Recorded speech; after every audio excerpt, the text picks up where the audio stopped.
Instant Collecticon. How easy is it to actually spend $30,000 on Pokemon cards and make the deals and get the deals done? Today, we're going to find out, and I'm going to take you guys with me. This is the first time I've done a vlog where we focus on a lot of buying and picking up. And trust me, when I say we bought a lot of stuff, we bought a lot of stuff. So, day one, we actually got in the doors super early because we get the all access. Massive thanks to the guys over at Collecticon. You always look after us so well. PSA were here. They were taking on-site submissions. Beckett were here also, which is pretty cool. Makes it a lot easier to just drop your cards off in person. And the iconic Collecticon Pikachu was in the corner. We wanted to get our first deal done of the day before things got too hectic. Actually, we wanted to get a lot of the deals done before things got too hectic and all the good cards started disappearing. So, first stop was Cloud. Now, he had just got back from Japan and had some very nice cards with him. As you can see, those were just a few of the cards that I picked up first. We're talking all arts, some Japanese boxes, which we weren't going for. Now, it's either super easy to spend the $30,000 budget, or if you're looking to pick up lots of smaller bits, it's not as easy as you might think over the space of 2 days. Some huge cards right there. Now, each different seller and vendor throughout the day was giving off different percentages. So while the butler was doing some workings out, I was filming some of the cards. And in the end, we ended up coming to a deal. Quite a hefty chunk of money was spent on this particular deal. We're talking about $4,000, and there was a bit of a trade that went on as well. Before you all come for me in the comments, I can't remember the ins and outs, unfortunately. And can we just say before I carry on, I met one of my subs with a Chansey binder, and it was in a Pink Bolt X binder. Thank you so much for letting me share this. I can't remember the ins and outs of every single deal. I should have made notes on the day, but I'm going to tell you as much as I remember as we go throughout. We then found Metakai, who actually we met at the last con. Now, he had some Kanto power boxes. They were 200 lists, but we actually got them for $190 a piece because we ended up taking 6 of them in total. So thank you, Metakai, for the deal. Appreciate you.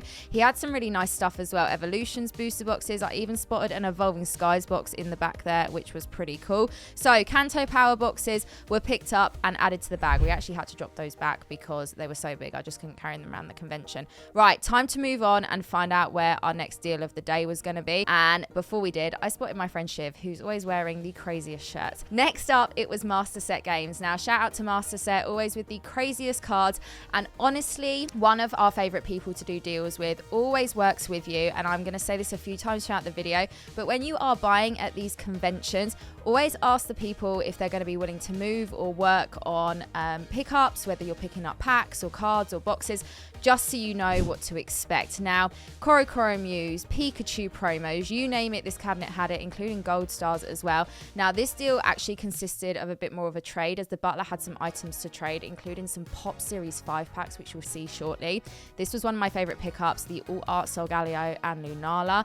And even the binders at Master Set stands were stacked. They had rainbows, they had All Arts. Some of my favorite tag team rainbows were in there as well. And as you can see, a little bit of calculating was going on just to work out what cash would be going into the deal and what trade value would be going into the deal, but some really nice cards. And at the end of this video, or not at the end, but towards the end, I'm actually going to show you guys in detail what we picked up, but you're just going to be able to see snippets of it as we go.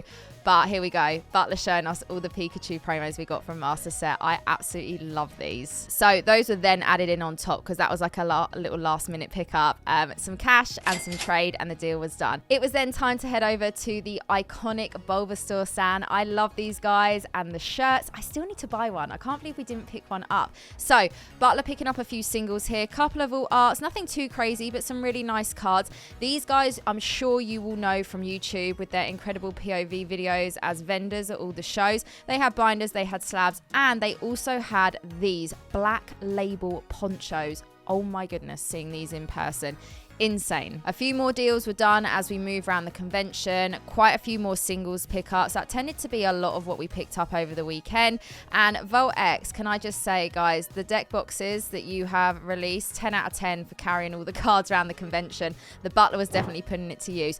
Now, I had to stop for a hot minute in between all the deals and the pickups to go and see these plushies at this plushie stand. I haven't actually seen a plushie stand of this size at a collectible con before. Maybe I missed it, but yeah, I did grab one or two. I then found the butler patiently waiting in line to look at some binders at this stand, and we ended up getting a few things from here. There were a lot of art rares, special illustration rares from the Scarlet Violet era, and all arts, as you can see. We've actually even got some trainer galleries in there. The Pikachu from Lost Origin, which is a really, really nice card. I mean, we were actually here for about 45 minutes looking through all these cards because there was a lot to choose from. I managed to get a quick glimpse of the stage before it got super busy. There's always performances and talks and things going on. So before that got crazy, I wanted to show you guys what that looked like. And then I opened a pack with Frankie, Coconuts from Pikachu, and she pulled the All Art Rayquaza. That was such a core memory from con, and I will never forget it. Frankie, it was so nice to meet you in person. Then we got to see this. This is an entire Gold Star set, all PSA 10. That is definitely not something you see every day, and I just had to share it with you guys. Now, spending $30,000, like I said, could be done pretty easily. You could pick up one thing and the whole budget would be blown, especially at this stand, the Pokemon Network. They always have the most insane booster boxes and slabs, and honestly, the $30,000 budget wouldn't actually go too far at this stand. Couldn't even get yourself one of those lovely Skyridge boxes. They have so many booster packs, I don't think you'd know what to do with them. Like, even opening them all would be a challenge. They have heavy packs, they have light packs, they also have unweighed packs as well, so they have a full variation, but we'll be back to check on them later. The queues started getting heavy for all the voice artists and the actors that were there as well. We didn't actually get to see anyone this time, but I just wanted to show you guys. That's another huge part of the collecticons that goes on. You get to meet a lot of the voice artists from your favorite animes as well, which is really cool. We found this stand. Now, they had a lot of all arts, and Butler was straight in picking up the goodies. I did a lot of the filming. I spotted a good boy. I had to stop. I did a lot of the filming because Butler is just too quick. He's off running around and he's straight in. And these were our first vintage pack pickups of the entire con from loose packs. We managed to pick up all of these packs you see on the tables for $4,550. Shout out to loose packs because a Shining Zard actually came from one of those Neo Destiny packs. The next day. Day 2 of the con, and we had to start with Starbucks. I'm still waiting for the sponsor. I know it's not coming. Here's Butler taking the mick out of me for being an influencer with my peach tea. Standing under the Collecticon sign to start the day, and we headed on in. Again, we were able to get in there early, which again, thank you so much to the guys at Collecticon for looking after us so well. Spotted some little Van Gogh Pika sketches there. We found this stand that had lots of really good singles, so we wanted to get in here early. Some really nice what's a waifu? I have no idea. Waifus, including this Dana and Morgan. They also had that beautiful Skylar as well, which was actually in a PSA 10. We did pick up some singles from this stand, and always make sure, guys, when you're picking up singles at shows, make sure you ask to look at them. You're seeing the backs and fronts, you're seeing the condition, because you want to make sure the price you're paying actually matches the condition of the card as well. So after the cash was spent, that's some more cards in the bag. Now, I wish that we could, within the budget, have bought some of these things. I mean, as if there was a Smoochum Terranium. What a meme. But unfortunately, getting those back home is just a little bit too risky. We then found these binders, and I think I got conned a bit here, but I did buy these Chanseys, and I'm pretty sure I didn't really get anything off the price on these. Managed to get some Evolving Skies ETBs from this stand as well, so it wasn't too bad. But I'm pretty sure I paid like $32 for one of those Chanseys. But at the end of the day, they're going in the Chansey binder, so I don't even mind. Then this iconic stand right here, where they were very kind to actually open the cabinets so we could see the cards up close. The grade guards around these slabs just make this stand look like the most incredible rainbow of cards you've ever seen. Okay, so hopefully you can hear me. I'm testing out this new microphone, but who knows what's happening. So it's day 2 and we are in the con pretty early. We came in, well, everyone was setting up to try and get some good bits before it gets too busy, and we've actually just found this seller right here, which we saw at the show in the Netherlands. She has crazy stuff. She had like a legendary collection box, Skyridge box I think, and a few other bits, which was pretty crazy. But trying to spend the rest of the money, and like I said, you could come here and you could spend the 20,000 easily. You could buy one box, you could buy a few subs, but I don't want to do that. I wanted it to be more of a, like, how much can you get? And I'm talking, you know, lots of modern with a few vintage. Don't forget, we did get our vintage packs yesterday, but today I want to try and get some different stuff from singles and vintage packs. So kind of on the lookout for things that are cool, maybe that we don't see too often. The percentages are varying that people are giving us off. Some people are doing 15%, some people 10%, but yeah, it just depends what you're taking, the quantity you're taking, but we'll cover all of that with each deal as much as I can remember. But yeah, I think Butler is just hovering behind me, about to try and pick something up, so let's see what he's doing. Evolving Skies ETB, we picked up earlier, by the way. You do 70 for the 2. Just 5 off, 5 off. Yeah, okay. Thank you again. Thank you. These boxes are awesome. You rarely ever see these EVGX boxes, so I wanted to get a little close-up of those while I could. I think the butler ended up grabbing that cap during this negotiation, and I love the way they display their cards here. They're all hanging from the little string at the top, so more money spent. Now, I think at this point, Butler was about to lose his mind because I found some Pop Century autos in a cabinet, and it's the first time I found Pop Century at Con, and I think he lied to me. He told me he didn't have enough money to buy me any. Right. It is what it is. Found these miscuts. Now, these were $800 list price each. Very cool. We didn't buy them, but this is where I got tempted. I headed back to the Pokemon network, and even though the Legendary Collection box wasn't in my budget at all, they just let me hold it. I mean, I nearly ran, but I didn't. How beautiful is this box? This is where it gets crazy, and this is where you could spend 10, 20, 30 for. Honestly, the zeros that you could write on that check to buy from this booth is insane. Some of the most insane slabs. We have black labels, we have ponchos, we have Korokoro Mews. I mean, you can actually see that stack of Korokoro Mews. That's all Korokoro Mews underneath there. Insane. Had to have a little breather, go and hang out with these guys for a little bit. Super cute plushies. And then we went to the Pokehive stand. This was really cool because I actually sold some of these ETBs originally to Hive, and seeing them back in person was insane because these are ETBs you don't see very often. It's quite the collection right here, and Butler wanted to take a look at this one up close again. It's mad to think that we actually owned that at one time, and now we're seeing it again at Houston Collecticon. So a few more singles deals got squeezed in as we were walking around, picking up some alt arts. Butler spending the cash like there's no tomorrow. And then, guys, it was time to head back to the hotel room and actually work out what we had got within our $30,000 budget. Right, so we are back in the hotel room. We're going to look through some of the sealed product we've picked up. So just before we do that, we picked up this pretty cool deck box right here. It's from the 2006 World Championships. Now, it is used. As you can see, there's like quite a bit of wear on it, but this isn't an item that you sort of get to see too often, so we thought couldn't turn that one down. Also, I've got to show you these. So I don't think I showed you guys yesterday. We got a shiny Kyogre plush. There was the biggest plushie stand, which you've probably seen in the video that we walked past, and I saw this guy and I was like, we are definitely getting him. And I might have bought some other very obscure plushies, so I mean, I probably wouldn't give this as investment advice. This guy, we have got what I can only describe as a Minecraft Bulbasaur, and then we have got this because I love Sylveon and I love Mimikyu, so we bought this concoction, which, I mean, it's going on my backdrop, so that's that. Next up, some cool items here. The Butler bought this hat, this Charizard. This is, can you remember what year this is from? 2004. So that's a pretty cool one. He's actually going to wear that. That's not like for display or anything. And then some deck boxes right here. So we got Legend Maker. These are just cool items to basically keep in the collection, and Holland Phantoms as well. I've never seen these before, so we thought, you know what? And again, they've been used. They're in good condition considering how old they are. So thought definitely going to add them in. And then this is where it starts to get fun. So if I take this over here, we have got a Kanto Power collection box here. Now, these are Evolution collection boxes, and inside here you get 10 Evolution booster packs, as you can see. So I think in the end we ended up picking up 1, 2, 3, 4, 5, 6 of these. What price were these again? $190. $190 each. Yeah.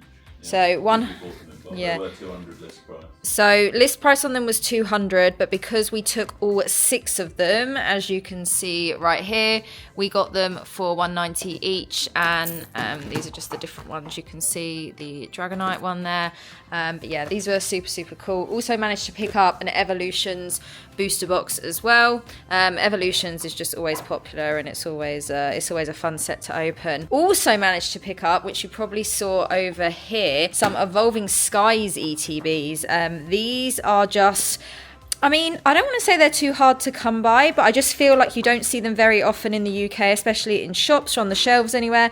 So I managed to pick up 3 of those, and then all of the cards. So Butler is just sleeving everything up because some were sleeves, some weren't, and some of the sleeves had like all the price stickers and just a little bit ratty. So we've just started cleaning some of them up. I've got some very cool cards we don't really purchase too often. Now, some places were varying on the sort of discounts they were giving, depending how many cards you took, what cards they were, what the value was. Because I mean, we've got everything here from like $1 and $2 cards to, you know, $30 cards to $100 cards. We've even got some $1,000 cards within here as well, which I'll show you guys.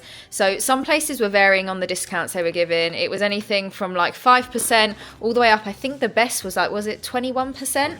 I think someone gave 21% off. Also got some vintage packs as well, which I'll lay out and show you in a minute. So yeah, depending on what we were taking, how much we were taking, percentages were varying. Some people were just really honest and just said they weren't able to move on pricing at all when we asked them, just because they probably already priced pretty competitively as they could. They just weren't willing to drop. But as you can see, we got SIRs from Scarlet Violet here. We got golds, we got the V-Stars, we got ARs as well. So full arts from Sword and Shield, so a real mix of things. So looking at some of these spicier cards now. So these are the bigger cards. These are the $50, $100, $500, up and up and up. So I'm going to pull some of them out for you so you guys can see. And again, not all of them had the same percentages taken off of them. It really did vary. I think the best thing to do when you go to these shows is either as you're starting to look through people's cards or starting to, you know, look at a stand and think, oh yeah, you know, I like this, this and this, just ask the seller, ask the vendor, if you take a bunch, are they going to work on price with you? Some will say no, some will say yes. And like I said, it's normally not until you've kind of worked out what you're taking and how much you're taking, they'll be able to tell you what they're able to work with you on. If you end up taking one card, they're probably, well, a lot of people are probably going to say they can't budge too much. If you're taking 30 cards, for example, and they're all starting to get a little bit high value, they're probably going to be able to move and help a little bit more. Although I will say some people, like especially some people that we know as well, they're just always really flexible. They're always willing to do some kind of a deal, no matter what it is you're taking, how much you're taking. But like I said, there were some people that said they just couldn't move on their price. So it really does vary, but always ask the vendor. Don't be scared. The worst they can say is, no, I can't move on price. And at the end of the day, it's not the end of the world. So let's take a look at some of the more expensive cards. We've got the Arceus. I mean, we've got a few Arceus in here.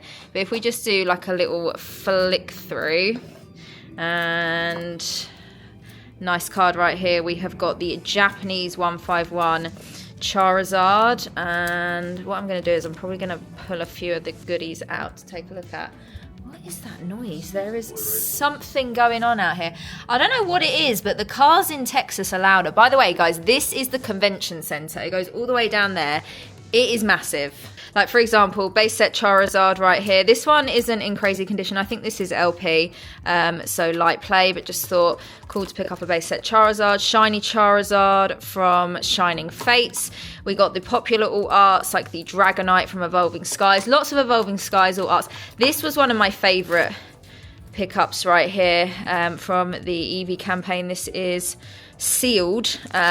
Didn't find any other sealed copies of these, but thought we'll grab that. I found a few others that were raw, but they weren't in the best condition. Okay, so this is fun. We have some of the Munch promos. Got the Eevee right here. I think we also managed to pick up Psyduck and Rowlet as well. Obviously not the Pikachu and Mimikyu because they are super expensive. Another really nice card here, the Espeon. I'm a big Sylveon fan, so the Gardevoir and Sylveon GX. This is the alternate art. Don't forget, guys, you can also get alternate arts in the Sun and Moon era.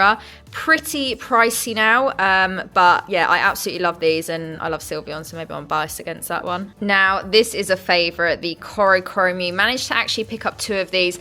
They're not PSA 10, they're not perfect condition, but I love Korokoromus and thought, you know what, these weren't too badly priced either. They were picked up with other cards in bigger deals. They weren't picked up individually, and both of those deals, I think we were able to get a pretty good percentage off. I think one of them was close to like 15%, and the other one wasn't that far off either. So again, ended up working out pretty well with that one. Okay, two of the juicier cards right here, which we picked up. We have got the Japanese Shining Gyarados and Magikarp right here. I'm trying to capture, I don't know if you can see because there's a reflection from the window, but the Gyarados has a really nice swirl. List price for both, $1,700, $1,000 on the Magikarp, $700 on the Gyarados. I can't remember what we paid, but again, these were picked up as part of a larger deal. And again, that deal did come with quite a good percentage off all of the cards. That deal was really made up of a lot of the more expensive cards that we picked up, but these were definitely probably 2 of the highlights right there. You could easily go up to 1 stand, you could buy 1 booster box and your whole budget's gone. You could buy 1 or 2 slabs and your whole budget's gone. But we wanted to make it a little bit more fun where you're picking up more quantity, so you're picking up singles, you're picking up some booster packs, you're picking up maybe some cool items like that deck box, like that hat, because I feel like you can either spend it really easily, or if you want to try and long it out, it's not as easy as you think if you're picking up smaller items. So I feel like the variation we got is good, but there is still some more things to show you. Now time to look at the booster packs. Okay, so the booster pack selection, very varied. We have got black and white era, all the way to WotC. We have got first edition. We've even got 1 first edition Neo Destiny pack. You saw us picking that up with loose packs yesterday. We got Neo Revelation, Call of Legends, probably 2 of the best pack artworks right there as well. Unlimited Neo Destiny. We have got long print with the Team Rocket and Base 2 right here. Arceus, one of my favorites. Stormfront in there. Best black and white set ever, which is Legendary Treasures. Also got a guaranteed holo base set booster pack as well, and then we did manage to pick up a little variation of Evolutions and Evolving Skies as well. But so in general, picking up some vintage booster packs, a nice amount, and also a real nice variation. Lots of different sets from lots of different eras. In the comments, do let me know if you were to be picking up booster packs at a convention vintage, what would you be going for? Would you be going for maybe black and white, heart gold era, platinum era, and picking up a few, or would you spend more and pick up 1 or 2 packs, looking at things like your first edition Neos, or things like guaranteed holo WotC packs? And to close out the weekend, we showed Zetro, the cute little Minecraft Bulbasaur that we got him. I don't know if he was scared or unimpressed or what, but I mean, I love it. It's cute. And guys, another Collecticon done.